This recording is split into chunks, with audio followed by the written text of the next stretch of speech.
The hardest bike to keep in an American showroom right now costs over $20,000, and it still flies off the floor faster than bikes a quarter of the price. The cheapest one on this list, under $5,000. 6 bestsellers, 6 totally different buyers, and one question underneath it all. Why these and why now? Number 6. Royal Enfield Meteor 350. Starting the list is the most affordable motorcycle here, and honestly, the price alone explains why it sells so well.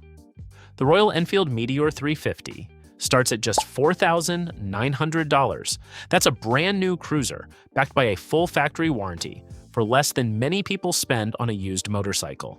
Now, for that price, you get a 349cc single-cylinder engine producing around 20 horsepower. No, those aren't headline-grabbing numbers. But the way this engine delivers its power is what really matters. Most of its usable torque arrives at just 1,800 revolutions per minute, so around town, it pulls away from traffic lights effortlessly and never feels like it's working too hard. You sit low, you sit comfortably, and the whole motorcycle has a relaxed, easygoing character that's surprisingly addictive. Then there's a feature almost nobody expects at this price. Built-in turn-by-turn navigation, powered by Google, displayed right on the instrument cluster. On a motorcycle costing less than $5,000, that's genuinely impressive. Of course, there are compromises. Take the Meteor onto the interstate and ask it to cruise at 75 miles an hour for long periods, and you'll quickly find its limits. The single-cylinder engine becomes noticeably buzzy. Acceleration fades away, and long highway rides aren't where this motorcycle feels happiest. This is a motorcycle built for city streets, scenic back roads, and relaxed weekend rides, not endless interstate miles. Compare it with Honda's Rebel 300, and the Royal Enfield feels richer, more substantial, and still manages to come in at a lower price. And if you eventually decide you want something bigger, Royal Enfield has a natural upgrade waiting with the Super Meteor 650. For a new rider looking for authentic cruiser styling without an intimidating price tag, the Meteor 350 makes one of the strongest arguments on the market today. And that's exactly why it earns a place on this list. Royal Enfield continues to grow rapidly in the American market, and this little Meteor is helping lead that charge. Number 5, Honda Rebel 500. Honda may have lost the top brand spot, but motorcycles like this are exactly why the company continues to sell in huge numbers. The Honda Rebel 500 was designed to solve one simple problem. Most cruisers are too tall, too heavy, and too intimidating for a brand new rider to feel completely comfortable. The Rebel throws all of those concerns out the window. With a seat height of around 27 inches, most riders can place both feet flat on the ground at every stop, and that single feature builds more confidence than almost any specification on a brochure. Power comes from a 471 cubic centimeter parallel twin engine. It's not designed to intimidate anyone. Instead, it delivers smooth, predictable power through city streets and cruises comfortably at highway speeds without feeling strained. You sit low, you feel planted, and the motorcycle quickly feels smaller and easier to manage than its specifications suggest. For 2026, pricing starts at just under $6,800, with anti-lock brakes now standard across the lineup. That places it right in the sweet spot for first-time buyers who are finally ready to say yes to owning a motorcycle.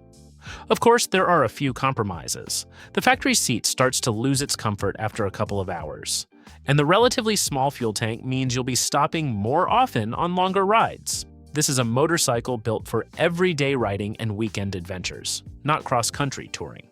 Compare it with something like the Kawasaki Eliminator, and the Rebel feels slightly more substantial while benefiting from one of the largest accessory catalogs in the industry. That means owners can gradually customize and upgrade the motorcycle as their confidence and experience grow. If someone asked me for one motorcycle they could learn on and still enjoy years later, the Rebel 500 would be near the very top of my list. So why does it continue to sell in such impressive numbers? Because it removes fear from the riding experience. And that's exactly what Honda set out to accomplish. They understood the assignment. And they absolutely got it right. Number 4. Kawasaki Z650. Number 4 is one of the best-selling motorcycles in the country, and the easiest way to understand why is to compare it with one of its biggest rivals.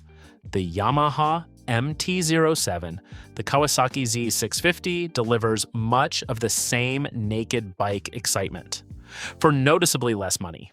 Power comes from a 649cc parallel twin engine, producing around 67 horsepower. It's not overwhelming. It's not intimidating. Instead, the power delivery is smooth, predictable, and incredibly rider-friendly.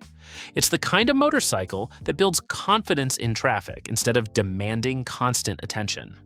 Add an upright riding position, light steering, and comfortable ergonomics, and you get a motorcycle that feels like it was designed by people who actually commute every day.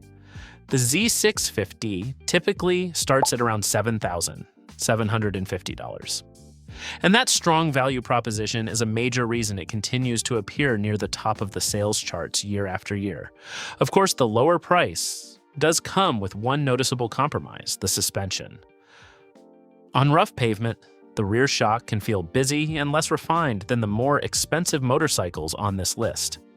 It's perfectly capable, but you do notice where Kawasaki saved some money. Compare it with the Ninja 650, which shares the same engine and chassis beneath its full fairing, and the Z650 feels lighter, more open, and easier to live with in everyday city riding. And for riders who prefer classic styling, Kawasaki also offers the Z650 RS, built on the very same platform but wrapped in retro-inspired bodywork. This may be the motorcycle that makes the most sense after the excitement of buying something new begins to fade. It doesn't dominate any single category. Instead, it quietly does almost everything well. It's comfortable, it's reliable, it's enjoyable.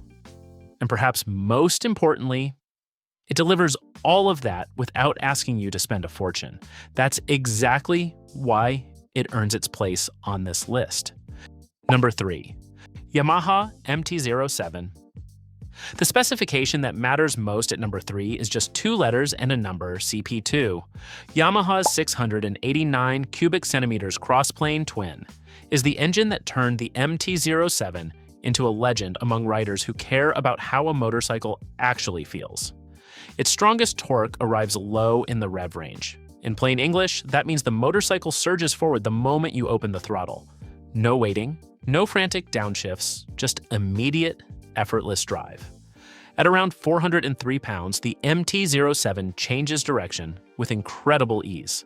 Combine that lightweight chassis with a torquey engine, and you get a motorcycle that's genuinely addictive on a twisty road.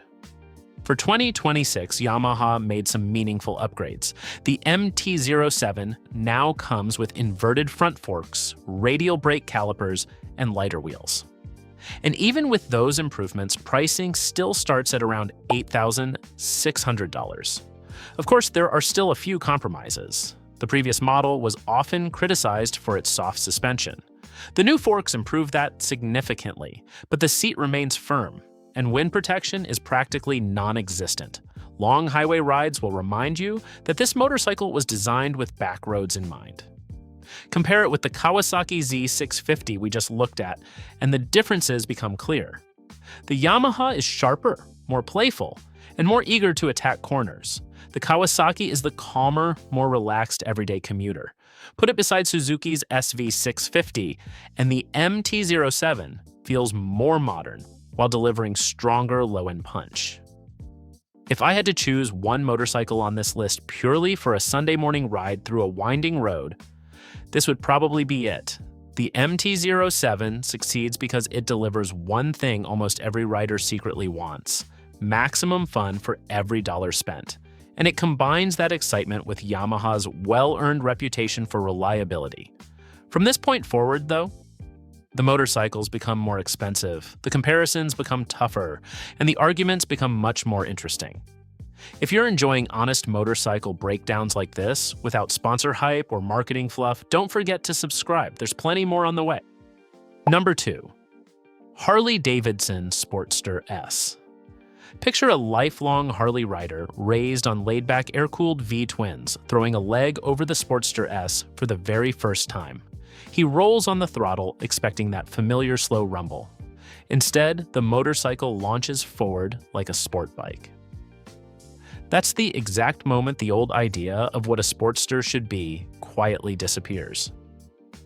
Power comes from Harley-Davidson's liquid-cooled Revolution Max 1250T engine. It produces around 121 horsepower and 93 pound-feet of torque. For a motorcycle wearing the Sportster name, those numbers are genuinely impressive. It's quick enough to surprise plenty of motorcycles in the same price range, and it delivers that performance through a high-mounted scrambler-style exhaust that growls instead of simply rumbling. The price starts at around $16,000. That's serious Harley-Davidson money. And with that comes a few real compromises. The riding position is noticeably more aggressive than a traditional cruiser. The fuel tank is relatively small, limiting highway range. And in hot weather, that powerful engine throws off enough heat that you'll definitely notice it while sitting in traffic. Now, is it the best value on this list? Probably not. But it may be the motorcycle that puts the biggest smile on your face the instant the traffic light turns green. Compare it with an Indian Scout and the personalities become clear. The Harley sacrifices a little low-speed refinement in exchange for explosive acceleration and a far more dramatic riding experience. Which one is better depends entirely on what you want from a Friday night ride. So why is the Sportster S selling so well after years of Harley-Davidson struggling to attract new buyers? Because Harley finally built a thoroughly modern motorcycle. Without losing the character that makes it feel like a Harley, riders who wanted the iconic badge but not outdated technology finally had exactly what they'd been waiting for. But the #1 best-selling motorcycle on this list isn't a Harley-Davidson at all. And surprisingly, it costs even more. Number 1, BMW R 1300 GS. And here it is, the most expensive motorcycle on this entire list, yet dealerships still struggle to keep it in stock. The world's best-selling large adventure motorcycle. At its heart is a 1,300 cubic centimeter boxer twin producing around 145 horsepower. But one of its smartest features has nothing to do with horsepower. Thanks to BMW's self-adjusting ride height system, the motorcycle lowers itself when you come to a stop. That single feature solves one of the biggest concerns many riders have about large adventure bikes: the fear of tipping over because only your toes can reach the ground. Out on the road, the Boxer engine delivers strong, effortless power throughout the rev range, and despite its size, the motorcycle feels remarkably light and surprisingly easy to manage. Now let's talk about the price. The BMW R 1300 GS starts at around $20,400, and that's before adding a destination charge of more than $1,000. So what's the downside? The price, of course. And all of that sophisticated technology comes with added complexity. More advanced systems mean more potential maintenance and, eventually, higher repair costs. This is not an inexpensive motorcycle to own over the long term. Compare it with Harley-Davidson's Pan America, which actually starts at a lower price, and the BMW still comes out ahead in two important areas: overall refinement and resale value. That strong resale performance is one of the biggest reasons riders continue choosing the GS generation after generation. It simply holds its value better than almost anything else in the adventure category. If money truly weren't a concern. This is the motorcycle I'd fit with a set of aluminum panniers and point straight toward the horizon. The BMW R 1300 GS earns the #1 spot because it genuinely does almost everything well. It can commute during the week, tour across the country, explore gravel roads on the weekend, and when it's finally time to sell, it returns more of your investment than most motorcycles in its class. That's an incredibly difficult combination to beat. And it's exactly why the BMW R 1300 GS wears the #1 crown. So why do buyers actually choose these 6? Value, confidence, and bikes that fit real life instead of a spec sheet. If I had to spend my own money today, I'd take the Yamaha MT-07 and never look back. But you might feel completely different. Which of these 6 would you actually park in your garage? Tell me down in the comments, and subscribe if honest picks like these are your kind of thing.